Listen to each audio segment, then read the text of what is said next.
What is up, everybody, and welcome to the College Football Betting Breakdown Week 2. I'm your host, HeadChopper, joined by Micah Darddog on DFS on the DFS streets. We're going to break down 5 of the more higher profile games for you and see if we can find any bets out there this week. We picked the games out.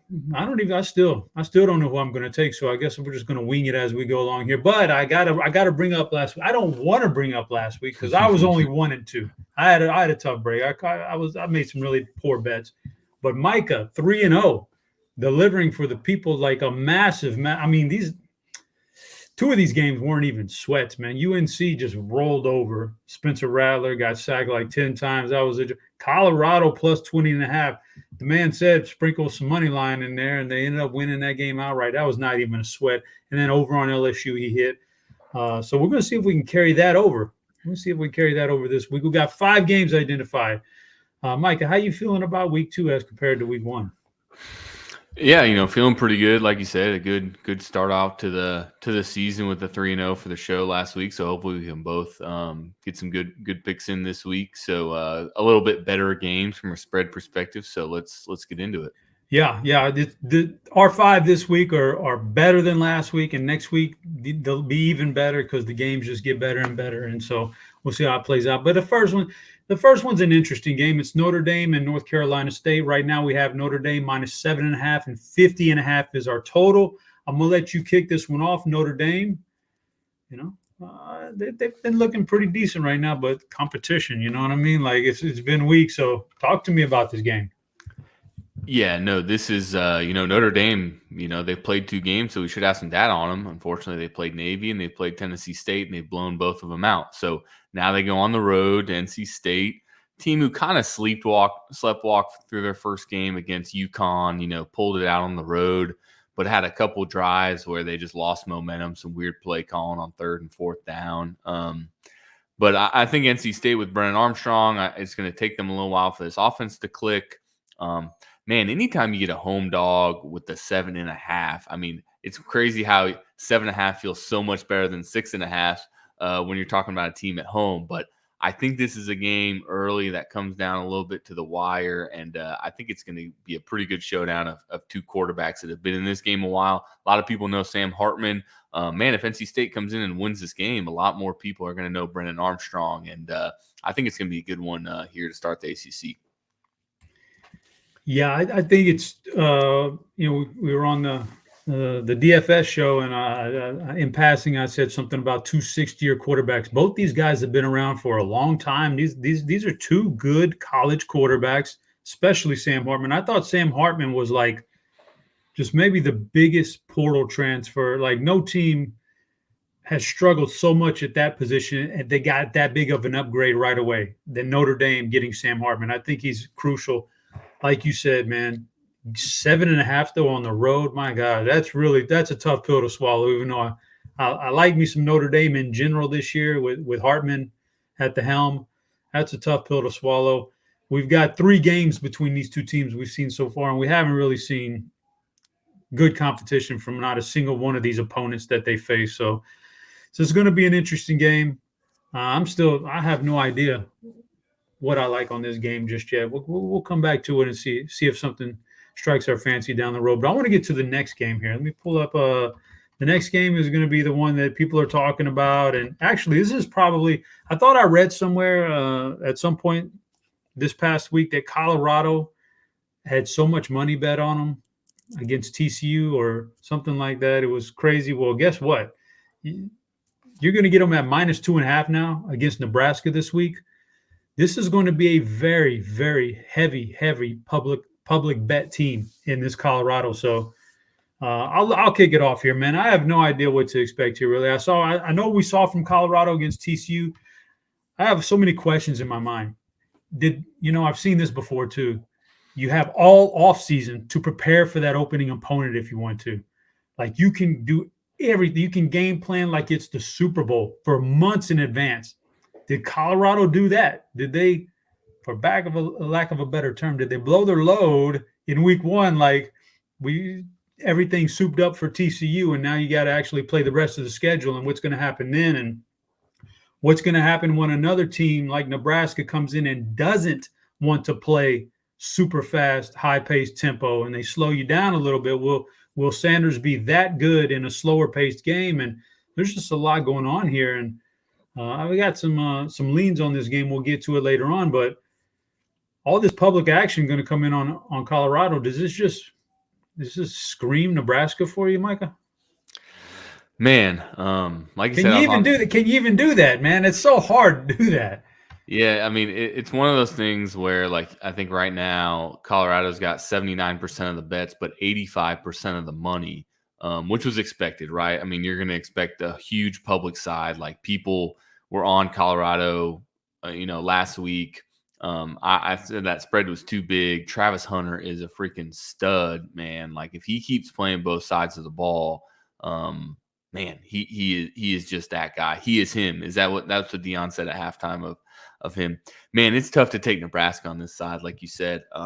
It's going to be very interested as it develops, but this would be right very early in the season, the letdown of all letdown spots, right? Nebraska looked horrible against Minnesota, lost that game, couldn't do anything on offense. Now you get a Colorado team who Sanders threw for 510 yards in his FDS debut. Every writing on the wall is that, like, 2.5 is a sucker line. Colorado's going to blow them out or score a bunch on them. What is it going to be? So it's going to be interesting as the week goes on. This line, like you said, has kind of flipped. And, this game is going to be cool just because Nebraska-Colorado is a great rivalry to begin with. And now you've got Nebraska coming into Colorado ranked. Colorado is ranked to start the season. If you even before the Deion stuff, you tell me that Colorado in week 2 of 2023, like in week 2 of 2022, that Colorado is going to be ranked in the second week of the season, I'm telling you to get out of here. So very interesting dynamic. See how Coach Prime handles the squad leading into week 2. Yeah, Colorado. So they are in the Pac-12. I know they're going to be in the Big 12, but they are in the Pac-12. They started out with a Big 12 team. Now they're going to the Big 10. Then they'll play Colorado State, and then they get into their own schedule, and it'll be Oregon and USC real quick right off the bat. So, we're going to learn a lot about this team real early. And are they looking ahead to those games? That's another thing you got to think about. So we'll come back and maybe we'll have some picks on this one. But this next game, it's just it's not quite as prolific as that Colorado game. But Texas A&M traveling to Miami, a 4.5-point spread, 51.5-point total. I'll let Micah give a little breakdown on this game. Yeah, I mean, not really much to think about differently than what happened in week 1 with these two teams. I think this line's pretty much where I expected it to be. Both blew out their opponents at home. So A&M and Jimbo Fisher goes on the road. Like, Jimbo, man, is just like, I'll just say, is like stealing money from A&M. Like, he's very good at acting like he's going to contend. And, I work with a lot of A&M guys being in Houston. Like, I would really like for Miami to win this game. Mario Cristobal is a good college football coach, but he kind of has that same thing. Like, he gets you there, but he's also like, so I think these two teams are very similar. And I definitely, once again, you got a Miami team, a home dog, 4.5. Interesting to see how this develops. Both two good quarterbacks, two young quarterbacks, Tyler Van Dyke on Miami, Connor Wegman on Texas A&M, and then you got a stud wide receiver. Evan Stewart people are going to know Evan Stewart very well by the end of the season if they don't know him already for A&M. So interesting matchup, two decent offenses, two pretty good defenses. So I think this is probably going to be the best games of week 2. Yeah, I agree. I think it's a under the radar game. I think A&M. You talk about Jimbo and his deficiencies, but yeah, I guess in order to not get fired, he made a move. I made a move to stop calling plays and stop calling bad plays. I give him credit for that because maybe that was their real Achilles heel, man. And now they got a guy who's been a former football coach at a pretty high level calling their plays. It's got to be some sort of an advantage for him. So I'm interested to see if that carries over this week. So we've covered 3 games, and 2 of them, Notre Dame and now A&M. You're getting road underdogs up over that, certain threshold of a number that you kind of don't want to see. Like for Notre Dame, it was over a touchdown. That's always a big, kind of a red flag. And now A&M is over that field goal on the road against Miami. So a lot of faith here. Vegas has a lot of faith in A&M to win this game on the road. Next game we're going to talk about, I kind of circled this one before the season even started, and then Texas Tech threw a monkey wrench in that one week 1 by getting upset. But Oregon, 13 in the nation, as you can see there. Of course, they smashed their preseason warm-up there in week 1, and now they get Texas Tech. Texas Tech, who I expected and still expect to be a good team this year. They got a good, innovative coaching staff, and they've got good players. And if you haven't looked at Texas Tech, they've put out really good defensive talent into the NFL. So they're recruiting defensive talent out there, and we know their offense is a heck of a system, and they got beat somehow. And I got a feeling they got beat partly maybe because there was zero game planning for that game, and maybe it was all looking ahead to week 2.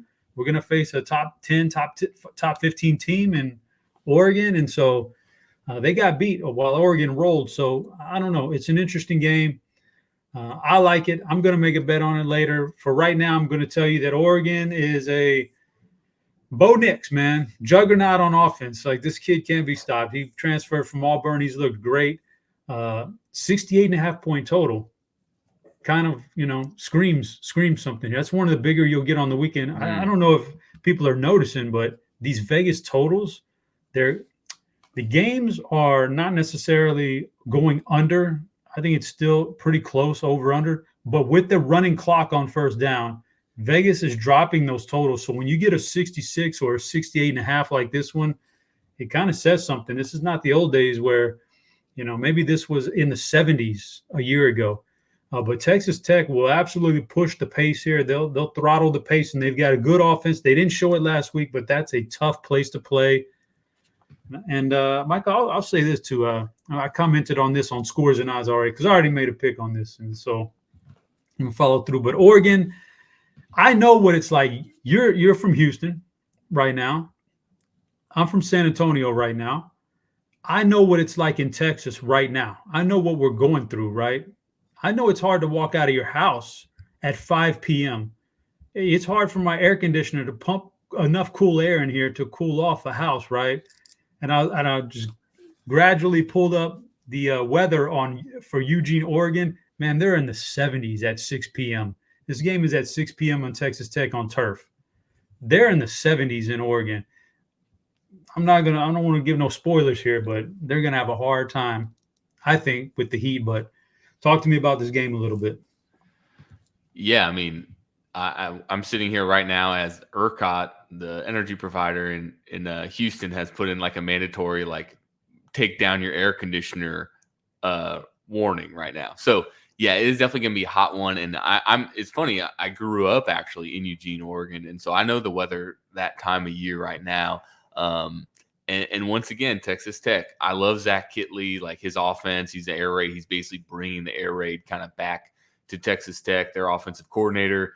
Man, like I said, kind of a look-ahead game. Going to Wyoming, they had a weather delay to start the game, didn't play for a couple hours, lost in overtime.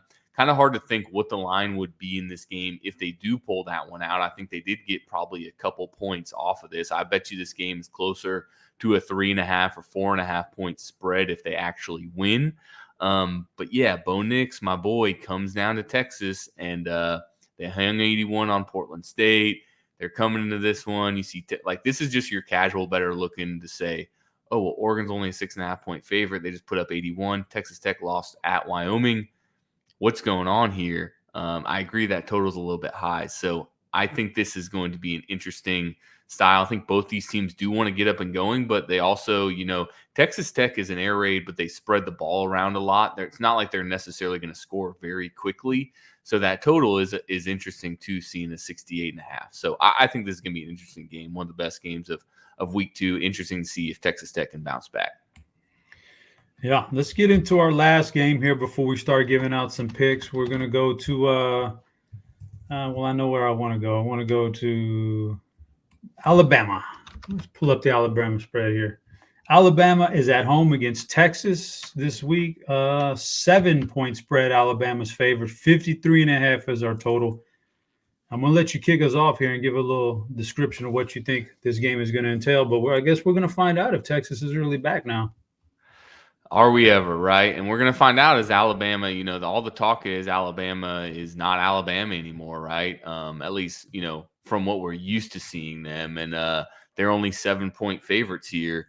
I say only, they're playing a good Texas team and a great Texas offense. But, Jalen Milroe, like he is the ultimate wild card at quarterback last week against Middle Tennessee State. Didn't do a whole lot on his legs. But guess what? He had 2 carries for 64 yards and 2 touchdowns. Like he is a problem, and like he is a big dude. I'm still not sold on him as a passer. But Texas, man, Quinn Ewers comes in, Xavier Worthy and him still can't get to. I don't know why they can't hook up on deep balls. It's still not a thing. They should have had one last week. But man, interesting here, Texas. A lot of people last year said if Quinn Ewers didn't get hurt, that Texas is going to win that game. Obviously, that's coulda, shoulda, woulda. But they were definitely giving Bama fits downfield. So I'm excited for this game. My wife went to Alabama, and a lot of coworkers are at Texas. So I don't really have a dog in this fight, but I know a lot of people around me do. So those are the best ones from a college football perspective when you don't really care necessarily who wins. And I think this is going to come down to a nice primetime showdown there in Tuscaloosa. All right. Coming up to the part where we get to give some picks now. Let's pick out 3 games here, some from the stuff we've discussed here, these big games this week. I want you to give me – now you're 3-0, trying to carry on some momentum here, man. What did you identify this week that you want to roll with? Yeah, so these totals are kind of interesting here, but I'm going to stick with 3 sides here this week. First one's going to be NC State plus 7.5. Man, I just think that's too big of a – like, I agree with you about Sam Hartman. I think he's a really good quarterback, was a huge get for Notre Dame in the transfer portal, but so was Brennan Armstrong. And giving them a touchdown and a half at home, I think this just screams NC State. So I'm going to go with Wolfpack plus 7.5. Second one I'll go with is kind of the same theme, Texas Tech, plus 6.5. I'm really on them just because I think everyone's going to be on Oregon in this game. You brought up some points with the heat. How's Oregon going to, come play their fast-paced offense down in Texas Tech, who's been practicing in this all summer, right at, I say 7.5 is a lot better than 6.5, but once again, if Texas Tech comes out and wins this game, you're not worried about that. So I'll go with Texas Tech plus 6.5. Last one, I feel very uneasy about this, but I'm going to go with Texas plus 7. Alabama, I think Milroe is going to have to pass in this game because Texas is going to put up some points. I think Sarkisian and this offense, had the keys to being pretty successful against them last year before Ewers got hurt. And Alabama, once again, I think there are more questions than answers on that offense.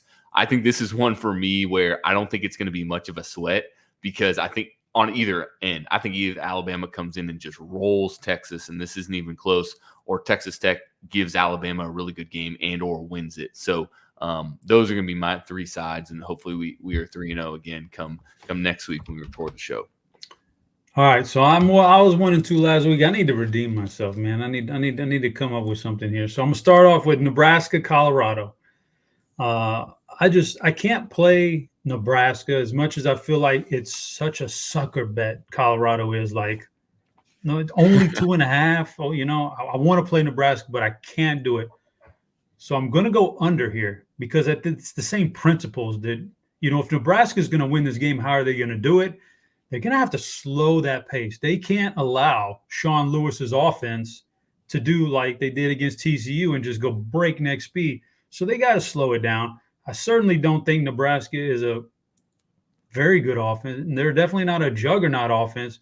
So they're going to have a lot harder time scoring points than TCU did. I'm going to take the under here because I think some of the same principles, if you take Nebraska, it's some of the same principles by taking the under, and then by taking the under, at least I have some outs if Nebraska is just terrible.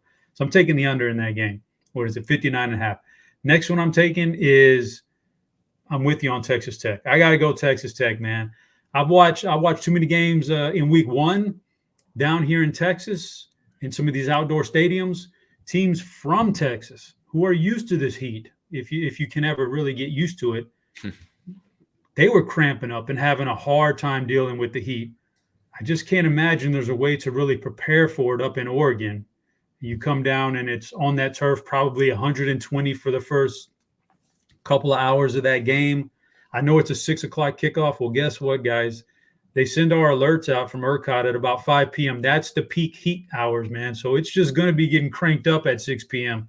It's going to be hot. I think there's going to be a lot of dehydration. I think Texas Tech is going to be ready for this game, and so I'll take the points at home. And then the last one, I'm going to go to that Texas game also, but I'm not going to take Texas. And I wanted to pull the trigger on Alabama after I saw Milroe, just big boy dominant run, but then you kind of talked me off of it a little bit when you were talking about he's not quite the passer yet. That's going to be the knock on him for a while. And then I started thinking, you know what? Last year in this game, what was the biggest thing Texas had, the biggest advantage they had, the biggest improvement? It was Gary Patterson on defense as a coordinator. Like, they bottled up and found a way to game plan for Bryce Young. Goodness, if you can game plan for Bryce Young, you can game plan for Milroe. Like, I got a feeling Texas's defense is going to show up here. I have my doubts about the Alabama offense. Maybe I'm wrong.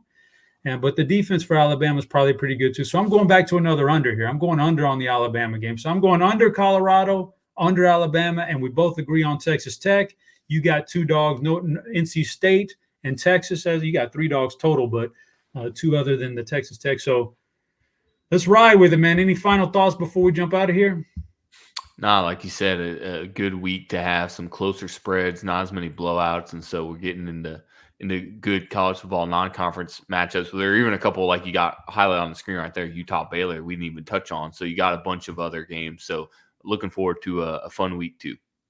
Yeah, should be fun, guys. We're going to be back next week with another show, and hopefully Micah stays on the winning track and I can get on the winning track. Until next week, guys, good luck with all your bets. That was Micah. I'm Chop, and we're out of here.